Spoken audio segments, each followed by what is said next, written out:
નમસ્કાર દર્શક મિત્રો, આજ રોજ ઉપલેટા તાલુકાના લાઠ ખાતે શ્રી લાઠ સેવા સહકારી મંડળીની સાધારણ સભા ગામના સરપંચ પૃથ્વીરાજસિંહ ચુડાસમાના અધ્યક્ષ સ્થાને યોજવામાં આવી હતી। આ સાધારણ સભામાં મંડળીના પ્રમુખ તરીકે જોરુભા મોકાજી ચુડાસમા અને ઉપપ્રમુખ તરીકે ભરતભાઈ જમનાદાસભાઈ વાછાણીની નિમણૂક કરવામાં આવી હતી। આ તકે બહોળી સંખ્યામાં સભાસદો, વડીલો અને યુવાનો ઉપસ્થિત રહ્યા હતા।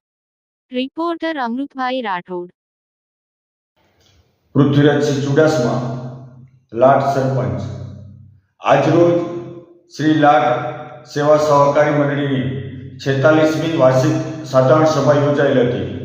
આ વાર્ષિક સાધારણ સભામાં સર્વાનુમતે શ્રી લાઠ સેવા સહકારી મંડળીના પ્રમુખ તરીકે જોરુભા મોકાજી ચુડાસમા તેમજ ઉપપ્રમુખ તરીકે ભરતભાઈ જમનાદાસ વાછાણીની વરણી કરવામાં આવેલ છે।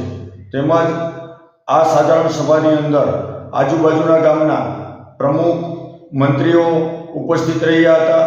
તેમજ ગામના સભાસદો મોટી સંખ્યામાં ઉપસ્થિત રહ્યા હતા અને સૌના સાથ અને સહકારથી શ્રી લાઠ સેવા સહકારી મંડળી આગળના વર્ષોમાં વધુમાં વધુ કઈ રીતે નફો કરે એ હેતુથી આગળનું કાર્ય કરવામાં આવશે એવું શ્રી લાઠ સેવા સહકારી મંડળી દ્વારા ખાતરી આપવામાં આવેલ હતી। બસ એ જ અસ્તુ।